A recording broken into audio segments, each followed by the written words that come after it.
দর্শক এই মুহূর্তে দেখছেন যে শান্তির প্রতীক পায়রা বের হয়ে আসছে এই বাংলাদেশের মর্যাদার প্রতীক জাতীয় সংসদ ভবনের সামনে থেকে আমরা দেখছি যে শান্তির প্রতীক পায়রা যেটা এতদিন স্বৈরাচারের শৃঙ্খলে বন্দী ছিল সেটি ধীরে ধীরে বের হয়ে আসছে এবং এই অভূতপূর্ব দৃশ্য দেখতে এখানে লক্ষ লক্ষ মানুষ সংসদ ভবনের সামনে কিন্তু হাজির হয়েছে এবং পুরো এই মানিক মে এভিনিউ সেটি কিন্তু এখানে দেখছে এবং এই সংসদ ভবনের এই আকাশে লেখা হচ্ছে ৩৬ জুলাই।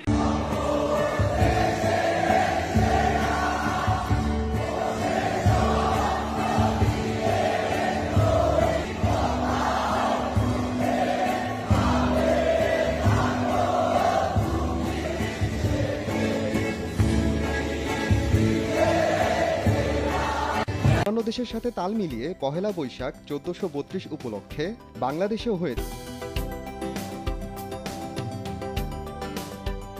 বাংলাদেশে প্রথমবারের মতো পহেলা বৈশাখ উপলক্ষে আয়োজিত হল দৃষ্টিনন্দন ড্রোন লাইট শো। সংস্কৃতি বিষয়ক মন্ত্রণালয়ের আয়োজনে বাংলাদেশ শিল্পকলা একাডেমির ব্যবস্থাপনায় ঢাকার চীনা দূতাবাসের কারিগরি সহায়তায় সোমবার সন্ধ্যায় হল এই আয়োজন। এতে সহযোগিতা করেছে বাংলাদেশ জাতীয় সংসদ ও ঢাকা উত্তর সিটি কর্পোরেশন। প্রদর্শনীতে বিভিন্ন প্রতিকৃতির মাধ্যমে তুলে ধরা হয় ১৯৭১ সাল থেকে ২০২৪ সাল পর্যন্ত সময়কাল। উঠে আসে ২৪-এর বীর, পায়রার খাঁচা ভাঙা থিম, ফিলিস্তিনের জন্য প্রার্থনা এবং বাংলাদেশ চীন বন্ধুত্বের শুভেচ্ছা বার্তা।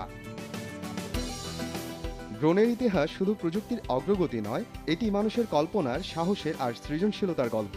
ড্রোন লাইট শো শুধু বিনোদনের অংশ নয়, এটি এমন এক মাধ্যম যেখানে ঘটেছে সৃজনশীলতা ও প্রযুক্তির এক অপূর্ব মেলবন্ধন।